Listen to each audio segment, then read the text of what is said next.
Greetings, everyone. Peace and blessings be unto you all. I am Minister Jamie Eatman, and I am indeed on the rise. I'd like to thank you all for joining us. Those of you who are here will come, and those of you who shall watch this later. I pray that as you watch it, you will see if there is something that merits being shared with someone else, and ask that you would please do so, if it's not robbery. Let us begin with prayer, as we usually do. Most Holy Father, we thank you. Father, we just thank you for what you're doing in this hour, Lord. We know that as many of us as there are, we have our own thoughts, we have our own actions, and we're all going through some things, some for the better, some for the worse. But in any case, we're standing upon our faith and we're trusting in you, Lord. And Father, we also know that just as many of us as there are, the word says that there's one body with many members, that there's one spirit, that there's one hope. So as we enter into this prayer, I just pray that you'll take charge of this program, that everything that's going to be said and done somehow inspire, educate, motivate, or inspire someone to rise to the occasion. Those things they've been confronted with and maybe they ignored, or even those that have just been pending, those that have been waiting. I pray that they will rise to the occasion and in doing so, be better positioned to rise above the situations and the circumstances. We thank you for all that's going on. We pray that you will give us the strength, the wisdom, the knowledge, understanding, and revelation that we might be able to rise to the occasion. For indeed, in this hour, we know that it's an hour of change, though it is also an hour of chaos. We're trusting in you, and we know that we will be led aright if we will stand upright. We pray you will have your will and have your way. It's in the spirit of Christ, I pray. Amen, amen, and amen. All right, my brother. How are you today? I'm doing well. Oh, well, that's good to hear.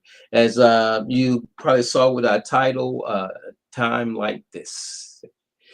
This is a time here, and a phrase like that, it's very broad. I like doing things broad because it opens the door to conversation. And people become comfortable speaking on particular topics. When you have something that's kind of rigid, and a Right. person is asked to speak to it, you feel confined. I don't know what they're talking about, but when it's one of those things you can just get and run with it, I think it helps for the flow of things. Right. But we're going to start off today. I asked you if you remember that there was a program we had, and there was a task that we had spoke reference to coming up with some programs or addressing some things that might make a difference. And you had made Yes. reference to a program that you were in before. We're going to start off with that if you don't mind. Sure, no problem. So, the program that I was in was sponsored by Prudential, which is an insurance company, and it Hmm. was called the Prudential Leadership Foundation.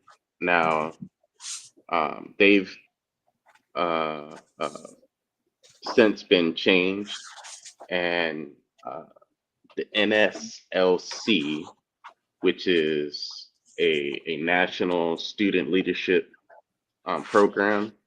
It Hmm. basically takes our youth, high schoolers uh, and young adults, to get them to focus on something that they're passionate about or they want to do, and it helps them be productive in the community. Meaning, it's hands-on learning. It's a different approach. They get to experience different things. They get to uh, uh, uh, get to work with people that are already in the field, and it's a great opportunity for people, especially for our young people. And so with some of these programs, like they're spread around a lot of different spots in the city. There's several that are catered just for Black people, Black kids. There's some that are just catered to big cities. Like for instance, the NSLC, they have Los Angeles, and they have, I believe, New York, and have a few other cities. I think it's mainly Columbia University in New York, and they have American University in DC. Those are two main locations, but they have a few others, sub locations around the country. And so, just like with a quick Google search, you can always find something to put your kid into. Like if you want to put them in summer camp, that's going to stimulate their mind as well as, get them out your house for the summer. That always helps. You can always, get your kid into something more productive instead of just, running around like a chicken with the head cut off, but actually get them to think and focus on things because one of the number one complaint with a lot of school teachers is when kids come back from summer break, they basically forgot those last couple months of schooling that they went through. So if they're still continuing those last couple months of schooling, it'll be easy to continue their learning from day one instead of trying to refresh their memory on what they learned last year. So Mhm. a lot of teachers, they encourage children to go to summer school or to a program that's going to be teaching them well beyond their classroom. And I think our youth will get a lot farther ahead than just what the basic school curriculum can teach you. Right. And you said a lot there about the getting them out of the house and so forth.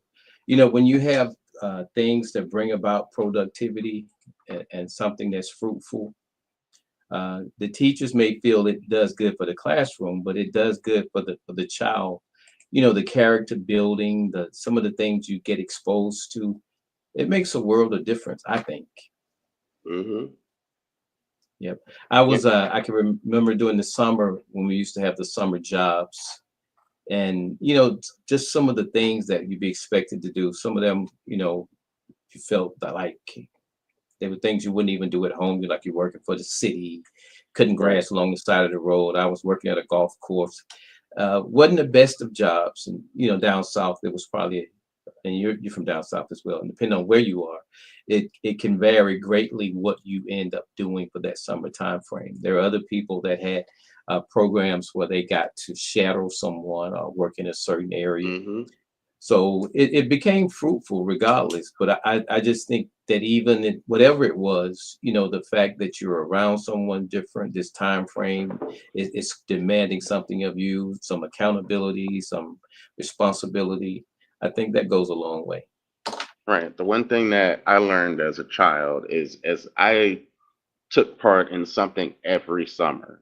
It was not something that it wasn't all like my father, he had many businesses. It wasn't something always that my father did. But it was always something that I didn't know the year before. So Mhm. my dad, he believed in the phrase, uh, uh, I may not be the master of one thing, but I'm a master of many things. Mhm. Um, Right. and so uh, I believe the phrase is the jack of all trades or something like I forgot how it goes. I believe Oh, it's yeah. jack of What all is that? trades, Of master of none. That's what. none. Yeah. Yeah. Yeah. And they So always talk about the ace being the key card, but the right, jack it has its role, so I can relate to that. right. And so like I didn't start liking cars until my dad let me spend most of my summer basically with a shade tree mechanic. He wasn't technically a shade tree mechanic. He was an actual certified mechanic, but he loved working on classics, old cars, from the 60s and 70s. And Mhm. so every so often, he'd bring me in the garage when he was like a man short, and he'd say, he'll show me this and show me that because one of the things he loved doing is he loved talking. He loved talking. And if he had got to talk about cars, you can get him. All you do is ask him one question, and he'll teach you the entire history of one particular car, especially if it's a car he's working on. Like prime example is it took him 2 weeks to tell me why there was a V8 called the Flathead V8. He said, pass me the wrench. I need to torque down this flathead. I said, well, why they call it a flathead? I made that mistake the one time. It took him 2 weeks to explain why they call it Flathead V8 because I learned everything about that V8. 2 weeks later, I knew not to ask him no more questions, just listen. But at the same time, he gave me an abundance of knowledge, and I grew to share his love and then it grew on me. And then I started asking my dad questions. Now my dad, he can do brakes, he can change oils, he can rotate tires, he can do the basic maintenance of a car. But when it comes to deep diving into a car, like pulling off heads and changing clutches, that's when I had to go ask somebody. And so, you can ask him all day long. When it came down to cars, he would take it to a mechanic, but I would fix on my own car. And so he knew I loved that. And then one day when I turned 15 and got my license, my dad said, let's buy you a car. Instead of buying me a brand new car, he said, I'm going to the junkyard and we're going to buy you an auction car. That was the best thing that he could have done for me because it kept me out the streets. And he knew it would keep me out the streets because of that. And you had learned all those skills and it made you a better mechanic. When you look back, if you have that car that demands that attention and you got to get it done before you get where you're going, you do it and you keep it moving. I'd love to hear your story about your dad, the things that he kept you doing. I remember this guy, and his name was Cornelius Coleman. I'll never forget him. He was very influential in my life. He was a vet, but he had a disability. He walked with a cane, but I know everybody respected this guy. Wherever he went, it's like he knew everybody. Everybody knew him. And there I was with him, and he was teaching me upholstery. You don't think at that time frame how important something you might be doing can be as you move forward in the future. But as I later look back at that, I wish I had picked up everything the guy was teaching me. I mean, we used to go and we'd find something on the street. He'd repad it. He'd put the material over it. I mean, he just had it going on. But little I didn't know at that time. But I wish if I had to do some things I had to do over, my life would probably be totally different. If I had learned that skill, I probably wouldn't have went right into the military. I would have probably been at home like a lot of the people I know, discuss politics and why things are the way they are. But having been gone, I can't even speak to those things. So a lot of that stuff comes into play. It opens doors for you and for our youth. So they're very important. Right. And the reason I had asked you to look up one of those was because as we go forward, one of the things with On the Rise, educating, motivating, and inspiring, is good to be able to sow and plant something. Whether it's supporting someone that's already in existence, or even bringing something up, creating from the floor up. So that was the main reason why I wanted to hear more about that and see what you had documentation wise on it. See what we might be able to do moving forward with something of that nature. Right. So, like I was speaking about the NSLC, the Black version of that is the BSLC. So, the Black Student Leadership Program. And so, with the Black Leadership Program, it's the same thing. Just like I said, it's in different cities, and I'm sorry, I was I was looking at it as I was pulling up, making sure we can get some in major cities. So in some places they're called something just a little bit different, but basically leadership programs are everywhere, and for each town there's a slight different name to it, but it's basically the same thing, and love it. So they're everywhere. Sometimes they're free. There's always they cost. Right. Okay. There's got a break. Go ahead. Yeah, I was saying they're everywhere. Sometimes they're free, and sometimes they cost just a little bit of money. But generally speaking, the same amount of money you would pay for summer camp, you probably pay the same amount for a summer camp with leadership programs. Right. That's what I was about to say. And you kind of nailed it, the question I was about to ask with that last portion of what you said. You know, people come up in different neighborhoods. So I was going to ask you this question two ways. Most of the time when you went to a program, maybe you started early, and as you progress up those same programs, were most of the people in those same programs people that you saw in general, like each year when you went from one thing to the next, they went to pretty much the same thing? Yes and no. Hmm. So in the early years, yes, we saw each other maybe 2, 3 years in a row. But then Hmm. as our likes started to differentiate or start to get different, meaning like I gravitated towards cars and mechanics and architecture. Maybe my friend, he started to gravitate towards computers and science and stuff like that. That's when we started to split apart. So somewhere around high school, that's when we started to go to different leadership programs. So, but in elementary school, we were basically just learning the basics of how to be a leader and how to apply what we learn in school into real life. We all learn that. Right.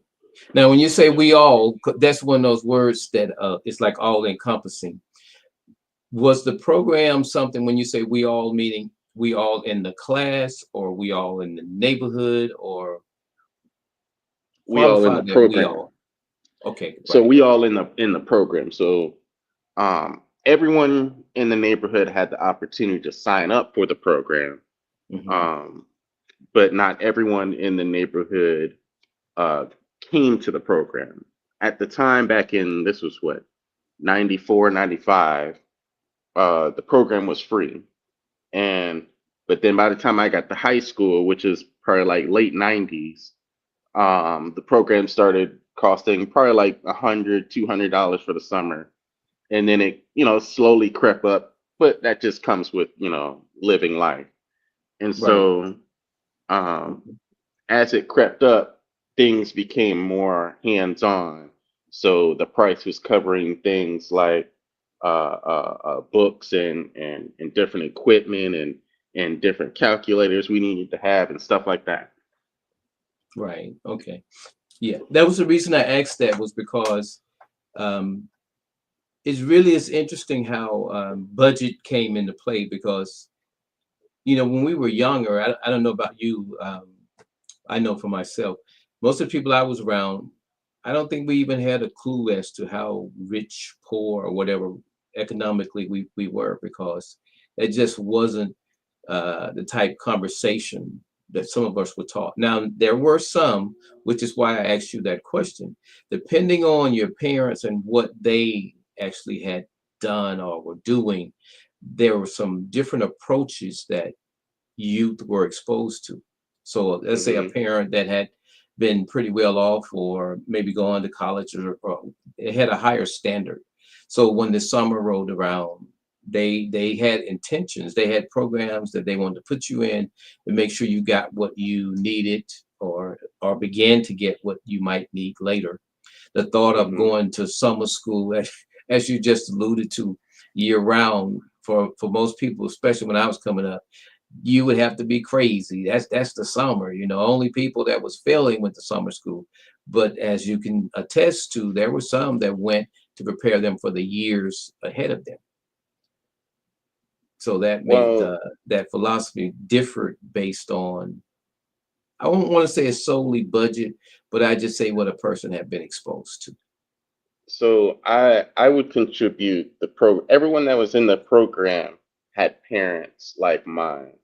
And Hmm. the people that I went to school with, some of them then, even though they were exposed to the same program, meaning the parents saw the same exposure that my parents saw, I knew that they would not be in the program with me. Not because it cost money or it was free, because when we were in elementary school, it was free.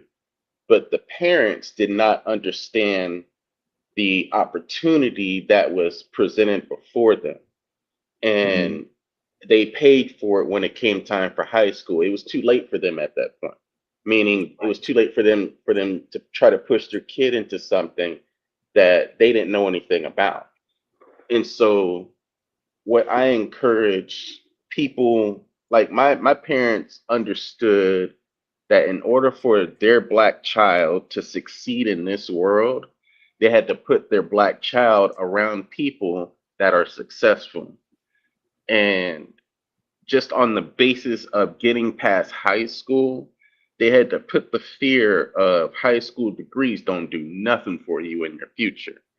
So they had to instill that fear into me as a child. Like high school is literally the free stuff. In order for you to get past high school, you have to start building your resume soon as you hit seventh grade. Start building your resume. And so Right. parents back then, some of them, I would, like I said, half of them did not understand that concept, even though not a pastor, a principal told them, in order for your child to get in a good university, you have to start building the resume in middle school. And that means you have to do volunteer work. You have to put that on your resume. You have to do some work in the field that you want to be in. Hmm. And some parents felt like their kids should just be kids and have fun. They should have fun until life smacks them in the face, because life did smack them in the face. Right. And I can attest to say, even though I didn't do that well in college, I was ready for college.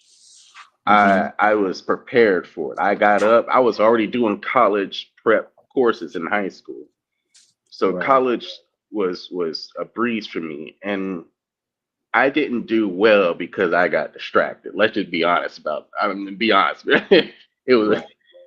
puberty didn't hit me until I turned 18, and I was like, "Oh, this is what my deep voice is for." Right. I got you. So I attracted the wrong demographic. But nevertheless, I was still prepared for college.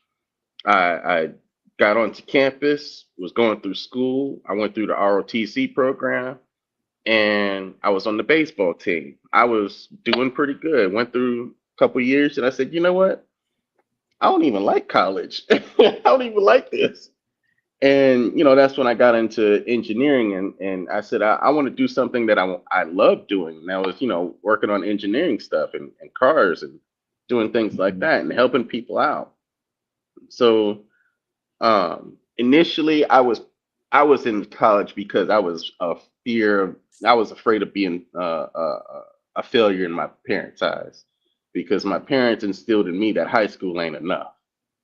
And Right. they were right in some ways and wrong in some other ways. But um they were right in the sense of a high school diploma is enough to get you in the door to a lot of places, but having the experience and the knowledge of after high school is what's important. Doesn't matter if you go to a college.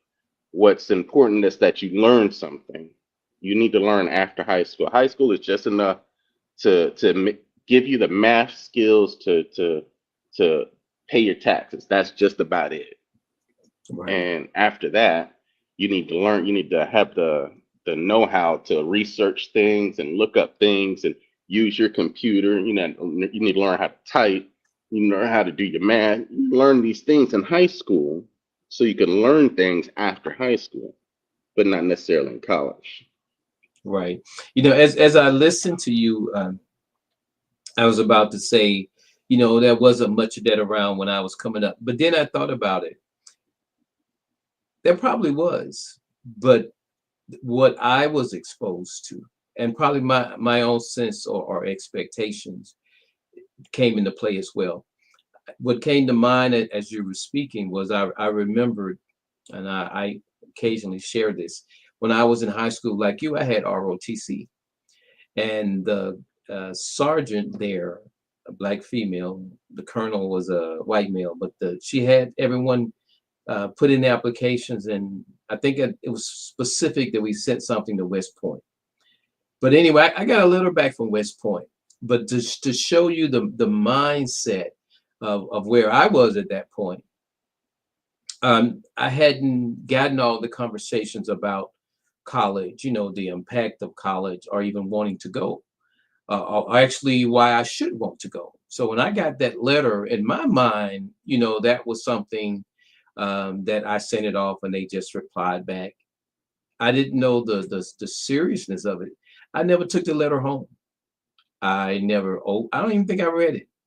I wouldn't have known what I was looking for anyway. But when I look back on that, it opens my eyes to a level of ignorance. Some people may wonder, why am I so driven? But it's because of how I used the word ignorant, how ignorant I was at that time frame. To be in ROTC, I sent a letter to West Point. I get a letter back. I can't say it said, hey, nice to apply, but no, thank you. Or if it has said, we would like more information. I don't know any of that. But Hmm. the reason I didn't send that is because by the time someone around me showed that type interest, as you said earlier, uh, it wasn't too late per se, but my mind wasn't ready. I remember, and I was in high school, this teacher, I was in his writing class, and she had asked us to write something. And when I wrote it, I had a white teacher. This lady just jumped all over what I wrote and said that I didn't do the assignment, which I probably didn't. Um, but what I wrote, the black teacher had read it and she thought it was good. So when they were discussing it, she didn't really do it in front of me, but I know that she stood up for what I had written. And that year, my school, we were the last class for the desegregation, for segregation, and the first class for desegregation. So I was the last class in the segregated school. So I wrote this poem, which actually went in the school newspaper. And when I did that poem and it went in the paper, the thought came back about those two teachers. One actually was just totally upset at what I had written because it didn't fit what she had asked. But the other actually saw enough in what I had written to encourage me to submit it to the school newspaper. And it was actually published. But I'm saying that to say, depending on the individuals around us, mentors, official or unofficial, there's so much of a difference that people can make. If someone had Hmm. actually probably noticed that, I didn't ask certain questions or I didn't do certain things, or if I had actually noticed that, probably the time frame when my friends during the summer came back and what they had did, it might have made an impact. But then again, it might not have. But the thing that lets me know those things were going on is I look at my peers. When I look at what they're doing, some of the same people I graduated with, they went on to do all these professional jobs. When I was probably sitting at home, before my mother finally convinced me to join the army. So when I finally did join the army, went in, retired, and got out, and all of that, and people thought, "Wow, that was a professional." No, that wasn't a professional. That was someone that didn't have the right hope and aspirations. And though the army might have appeared to be the great track, there probably would have been a greater track had I been exposed to the right things. Does that make sense? Yeah, I was presented with the opportunity to go to the Air Force because um, while I was in school to become an architect because I had a vision for things. But once I got in school, I found out architect is not exactly what I wanted. I wanted the more mechanical side of things. And changing from architect to mechanical, it would have taken me 8 years to get out of school by then. And so I was like, dang, God, I wasted a couple years of my college career trying to do something that I thought was good, but it's not good. And, come to find out, architects, they make chunks of money, if that makes sense. They get paid based off of each design versus whereas I wanted to get paid annually, like, a set salary, whereas architects, they get paid each time they finish a design. And some architects, they get paid a lot of money for the design. Some architects, most architects get paid right around minimum wage for their designs.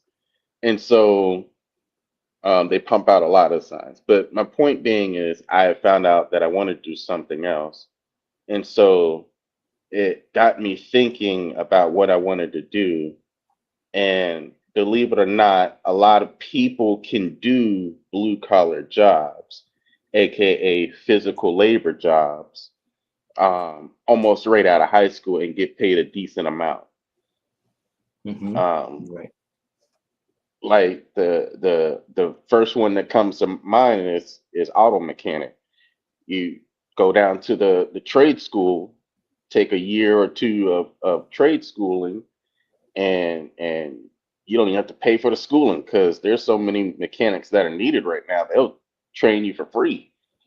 Uh, Hmm. but you just got to take your time and go through the training, and you come out the school making $60,000 a year. Hmm. So I tell people, like I told my nephew, I said, college may not be for you, but make sure you make your decision in that first year. At when you finish that first year to school, do you want to finish your next 4 years, or do you want to uh, uh, try to get into the workforce now? Because then you wouldn't have wasted your time, if that makes sense. Hmm. And I told him, he said he knew what he wanted to do. He wanted to be a pharmacist. I said, great. You know what you want to do, go for it. And so I, my sister, my brother, and I, we all went to college, and we all, went through college. And I'm the only one that changed the major right in the middle. So, but the rest of them, they graduated in their 4 years. I changed mine in the middle. It took me a little bit longer.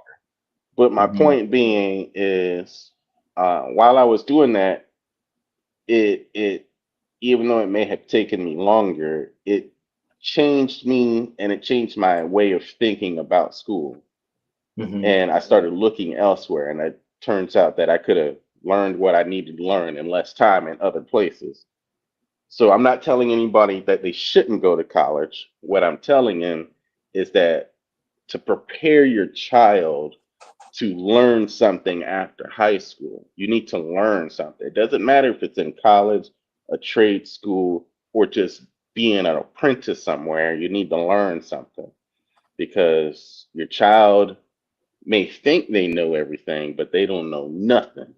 Right. I was a high schooler, you were a high schooler, and looking back, we didn't know nothing.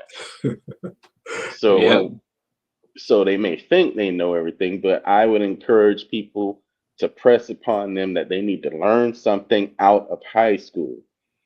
And I would tell them, if I had a child, I would tell my child as he's going into ninth grade, I said, you got 4 years to figure out what you want to do. Because after your graduation, you got two choices. You can go learn something, or you can go to the army. But Hmm. you're not going to be sitting on my couch. Wow. As I look back at that, Gregory, on the couch, my that was a very pivotal point in my life.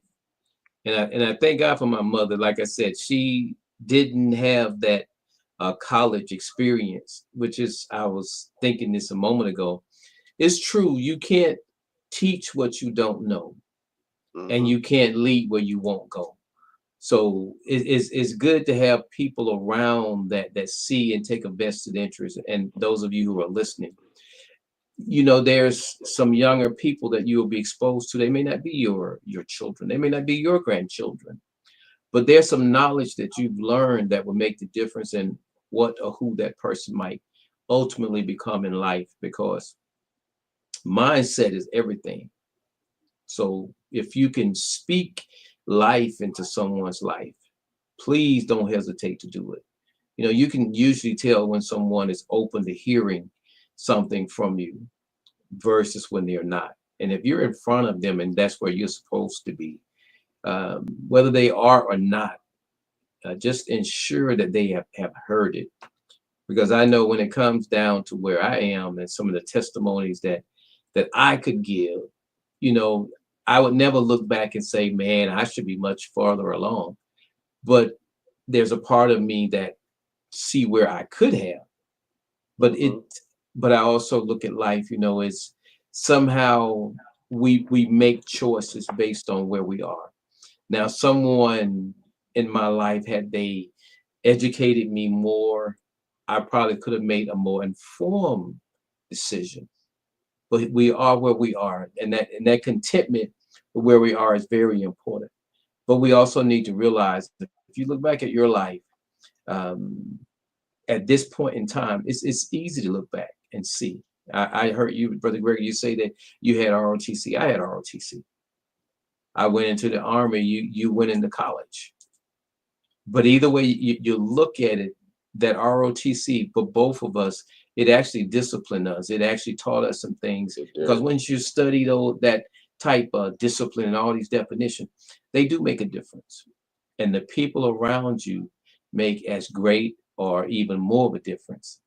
So we were those students, and if we look back and we're honest with ourselves, it lets us know and informs us that we have a role to play in the lives of those that are here today.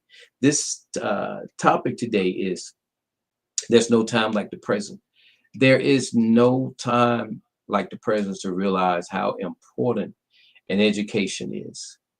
And I'm going to come back to that in a moment. Did you want to add anything else on what we've addressed before we transition here, Brother I being that you and I, we both were in ROTC. Greg? You remember that first time someone that wasn't in ROTC looked at you in that uniform? Oh yeah. I I tell I tell people all the time that look is the same look that people give you when they hear about your degree. So I tell Hmm. people all the time, um, when they hear about, like, I tell them, I studied engineering. The first thing come out people mouth, oh, you must be smart. No, I just read a lot of books. That's what I tell, because I didn't score high on tests. I'll tell you that. I barely squeaked past. But I tell Hmm. people, I studied engineering, and they assume I'm smart because they hear it, and that's the Hmm. same feeling that you understand when people that's not in military see you in that uniform. Oh, he must be a proud American. I'm proud of him. Hmm. That's that same feeling. And so I tell people, if you tell people I got a high school diploma, they don't even look at you twice. But if you tell them that you're studying something in college, they're like, oh, okay, now I see you getting somewhere. It don't matter if you say you study in nursing. It don't matter if you say you studying to be a babysitter. As long as you studying something after high school, then it's impressive because you made the conscious decision to do it. High school is a mandatory thing that every American has to go through. That ain't nothing. Everybody got to do that. But when you Right. start learning after high school, that's when people take interest into you. And the people that don't take interest in you are usually the people that had to study longer than you. Right. So, like, if you tell a doctor, "Oh yeah, I studied to be an engineer," they're like, "Okay, try going to school for 10 years." Mhm. They Right. don't even Right. bat an eye at you. But the point I'm saying is, the general public, they respect people that make a conservative effort to do extra. So if you instill into your children that if you take an extra step, like during that summertime, to go learn something new, and then you tell your loved ones, hey, I learned this while I was in summer school. I didn't just sit on the couch and eat potato chips and watch cartoons all day. I actually Mhm. took the effort and made a conscious decision to go learn something. They're gonna look at you different, and you're gonna get that. You're gonna want to crave that look all the time. Ooh, just like when you was in the army, didn't you make your crease just a little bit tighter if you were trying to impress someone? Just Yeah. like how I know I did. I made my crease just a little bit tighter because I knew I was going to impress somebody in this uniform. I just gave it a little extra shot of starch just to make that crease a little bit tighter. So same Right. thing. I'm going to learn a little bit more just so I can impress just a little bit more of my loved ones. Right. So if you have a household that encourages for your children to learn, like when your child say, "Hey, Dad, let me show you this," or "Hey, Mom, let me show you this," and you say, "Well, what you show me?" and they show you something that they should have learned 2 years ago, well, okay. You say what you should say instead of saying you should have learned this 2 years ago. You say, well, what's you say, well, what's this? And you start asking questions, and you show interest in it, so Hmm. they'll be encouraged to learn beyond what they already should have learned. It's Right, I don't have children, but I've seen this happen with myself. I right. know I wanted to learn more. The more I told my parent, my dad didn't know nothing about top dead center of any car. He didn't care about that because he gonna send his car to a mechanic. But Right. because he knew I liked it, he said, "Well, what does this?" He asked me a question about something that he know he ain't gonna never use that information, but he knows I took an interest in it, so he Hmm. asked me about it. And I, start rattling off, and he just sitting back eating potato chips, just listening to me rattled off. But he knew I took interest in it. Right, So make sure you what's the word? You nurture it. That's the word. You right. nurture that learning environment for your Hmm. child. Right. And you said something, Brother Greg. One of the things I learned that was so important was the best way to learn something. People say this, the best way to learn something is to learn it with the intent to teach it. I mean, when I first heard that, it sounded crazy. But then when I realized that if you study to the point that, as you said, your dad asked you a question, he really might not even have known the answers of if you were correct or not. But by asking you, it forced you to process that. It forced you to put it out. Later when you hear about people with the index cards and they're writing their notes and they're preparing for that test and they go back and review those notes, it's that those individuals, they learned a certain way. But I learned that the best way to learn something is to learn it with the intent to teach it. So, like you, I will ask questions of someone. When someone comes and shows me something they did, I'll congratulate them. But at the same time, I'm going to ask some questions behind the theory, the science, or whatever of what you produce. See if you have it. Because one of the things, Brother Gregory, that actually uh, motivates me at this point. It's the thought that I did 17 and a half years in the military. They offered early retirement and I took it. And I get out of the military, which is where our title comes from, No Time Like the Present, to realize that I had the heart of an entrepreneur all along, but never tapped into it. So when I finally did, it was almost, I mean, I know this sounds crazy, but by the time I got out of the Army and retired, it was almost like I was graduating high school because there were some things I wanted to do. It was almost like starting over. That was the mindset. And if I had somehow been able to tap into that early on or realized that early on, it might have came out differently in some of the things that I did. But regardless of that hindsight, it's good to look back and learn, because what I learned from my experiences, and notice I didn't say mistakes. What I learned from my experiences is what I can share with others.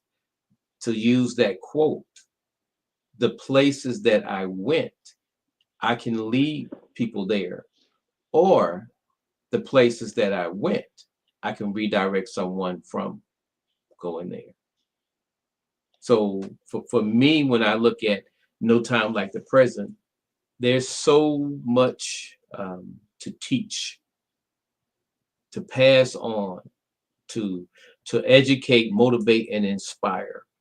Because in reality, when, as you were saying, that when we get that idea or that clue along the lines of who we are, what we're striving for, that's when we rise to the occasion. As what I refer to as rise to the occasion is there some things that are there before me. Like you, for example, when you say you were taking one course, but there was something else that was in your heart. You rose to the occasion to pursue that which was in your heart. You could have easily just bowed out and looked at time. One job, a job is a job, may not get all the things I want, but I can be content with this. But you pursued something different. That's what I refer to as rising to the occasion. When we are confronted with that or we discover those things, there's some that won't have the luxury to that. to do that. But those who can, we want to be supportive and inspiring, because people, my experience has been, when a person is doing something that their heart is in, they will achieve more. May not succeed more, but they will achieve more. And at the end of the day, success is about achievement. So I think that if we remember or learn from our experiences, we can utilize those to go and educate, motivate, and inspire others in their own. Your thought? You hit the nail on the head. Yeah. That piece there is very important. One of the other things I wanted to address is this.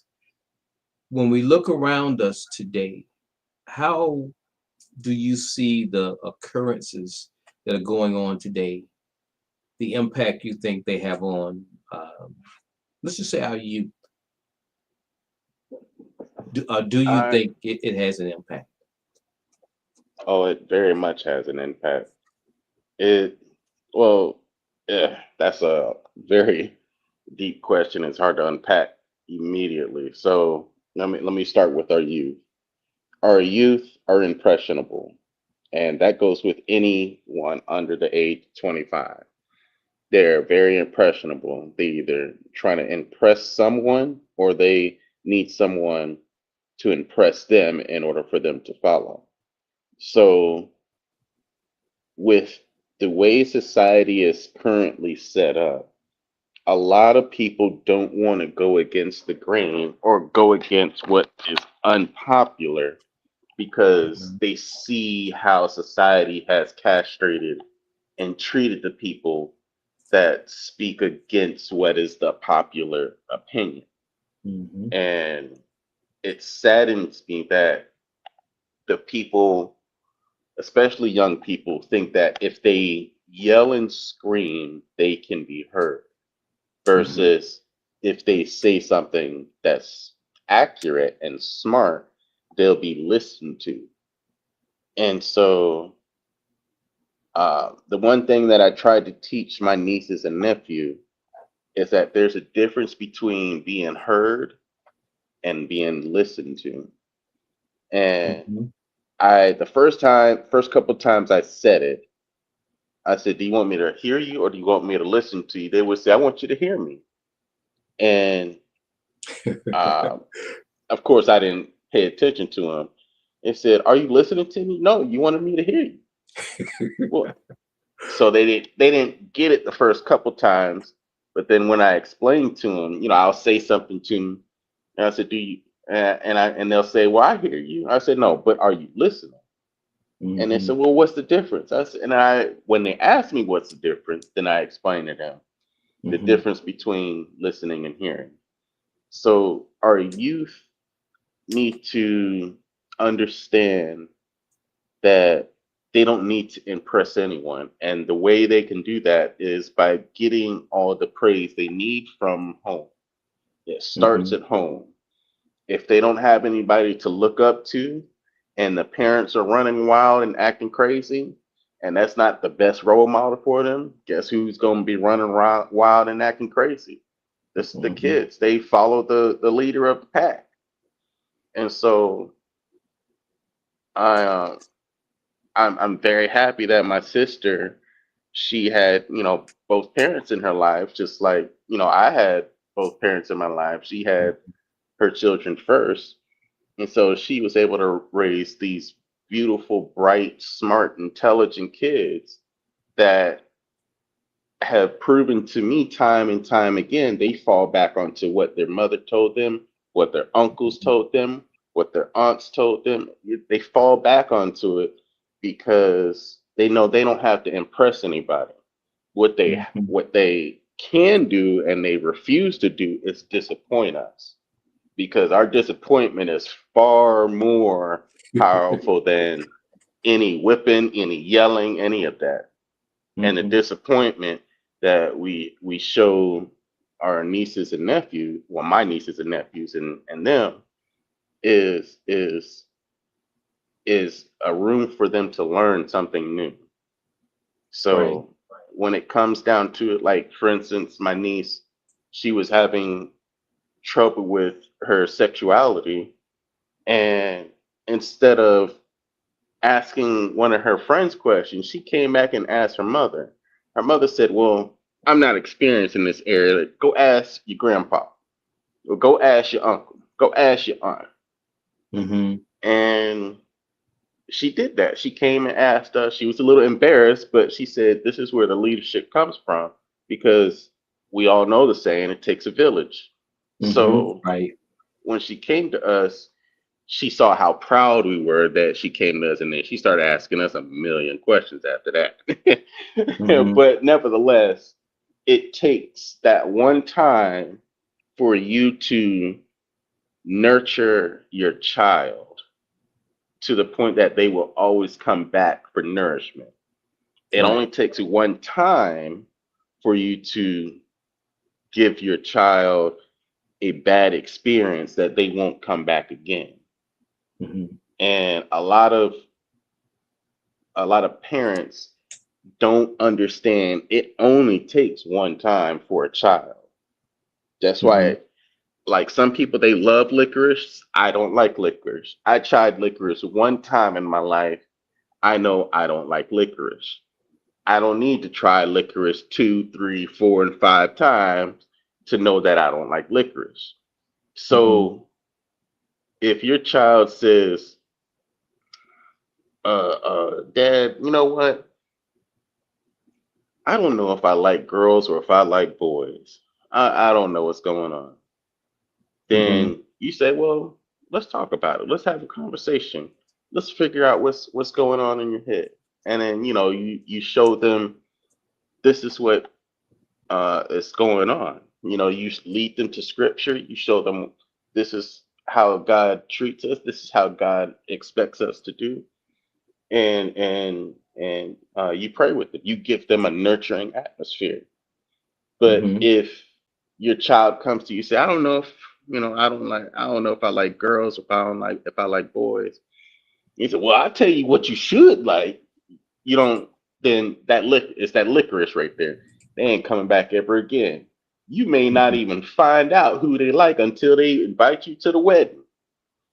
So Mm-hmm. it's important that we nourish our children with positive energy and positive love. Mm-hmm. Right. You know, I like what you said, Brother Greg, but I'm going to throw a slightly different spin on it. You know, when you look at life, you find different leaders, and you find different people, and you find different characters. And most people that have more than one child will tell you there's no one way to raise children because they're individual. So I like what you're saying, and as you alluded to earlier, I'm listening and I hear what you're saying. But by the same token, depending on the level of discipline that a parent instills in their child, it's not quite true that that person, and I'll use your licorice, that wouldn't want the licorice or take the licorice, because in reality, if you can imagine the castor oil, I don't know if you did that, but there's a certain time of year you always got castor oil. It didn't taste good, but there was a reason for it. And it was something you watched. It was something that was a part of your growing up. So when you see these things and they become a part of the environment you're in, for example, the army, can you imagine a child at home that's so set in his ways, spoiled as hell, but he joins the army, and when he comes home, everybody sees this different individual. There's always that room for change.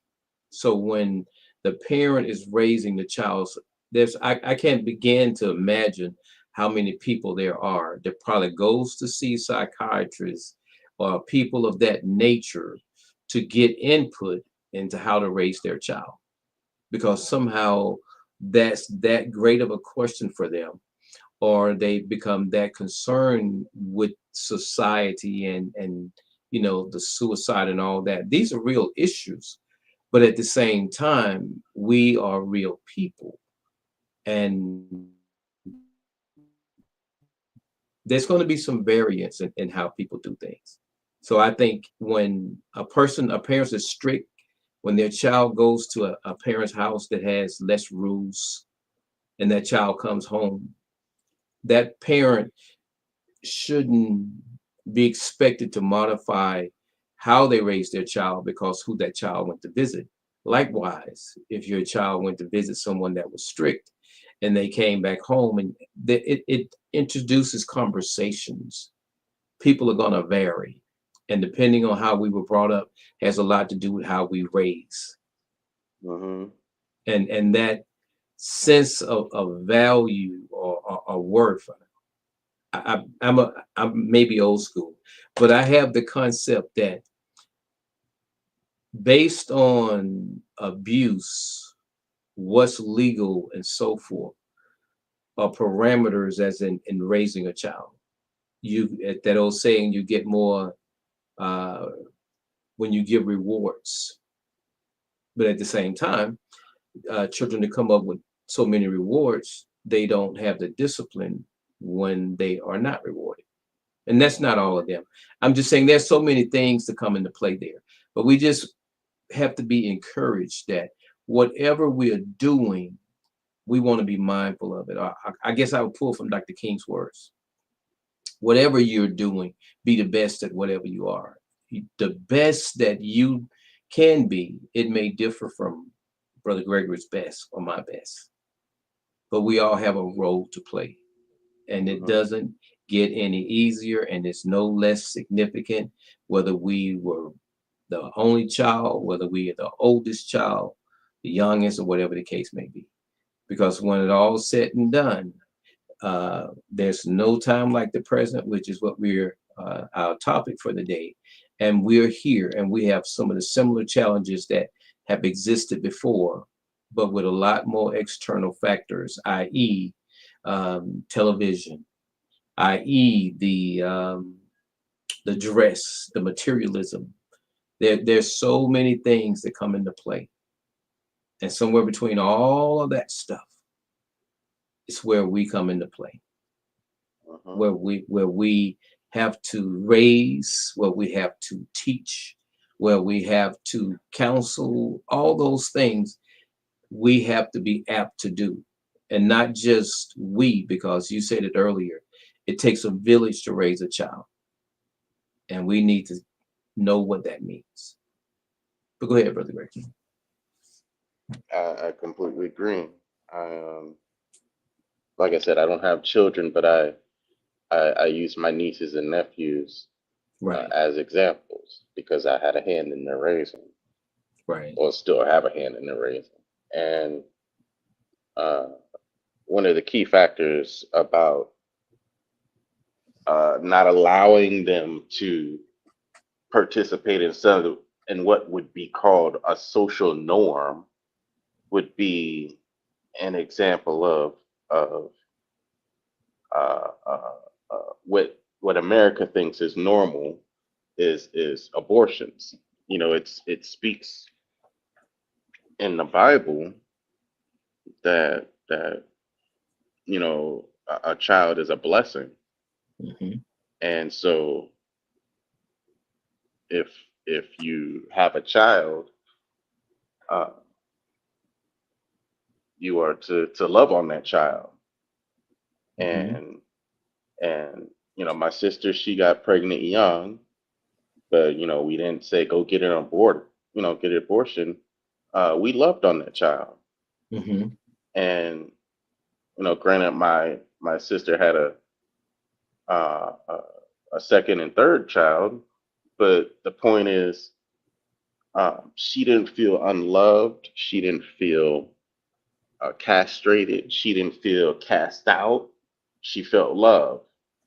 And so the point was, um, the social norm was to get that child aborted because she didn't have the money to raise the child. She didn't even have her own house to raise the child in.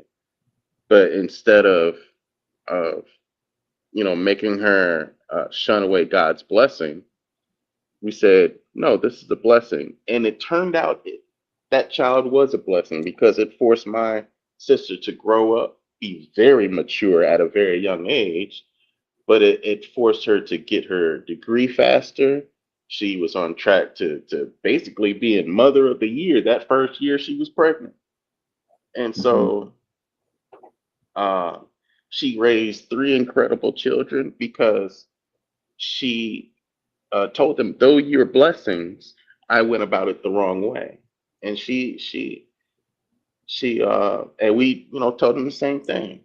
None of them have gotten pregnant or anything like that. But the point is, something that would be a societal norm to get an abortion is not in my religion.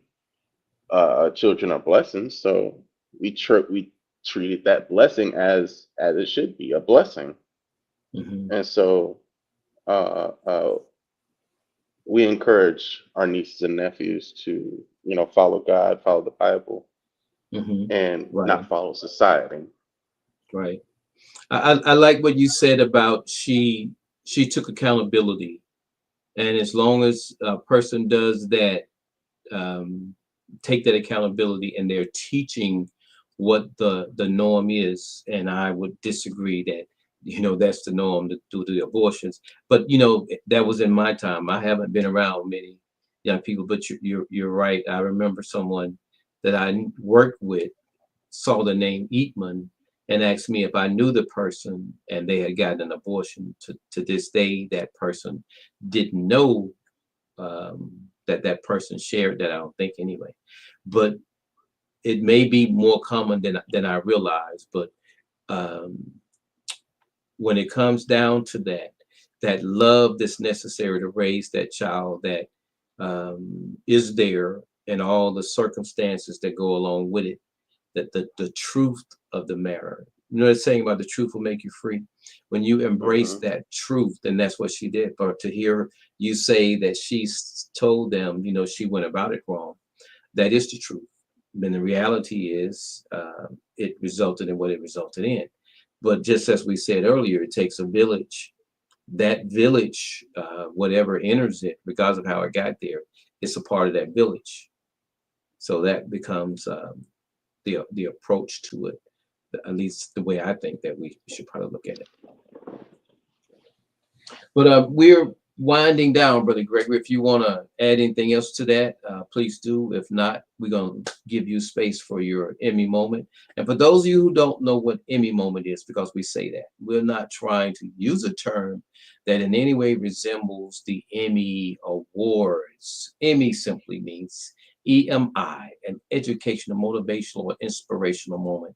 And that's what we are all about: educating, motivating, inspiring individuals to rise above life situations and circumstances. And how well we do that, it may vary from one person's opinion to the next, but we do have it in our heart to go about it. So, Brother Gregory, if you will please give us your Emmy moment.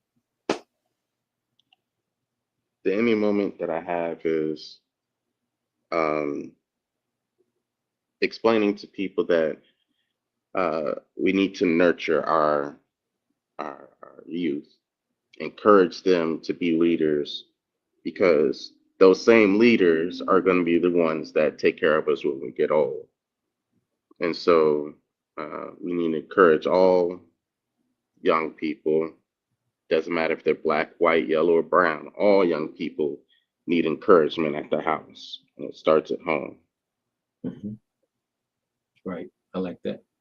And I will follow in that same vein, and that encouragement, make sure it has a healthy balance of discipline.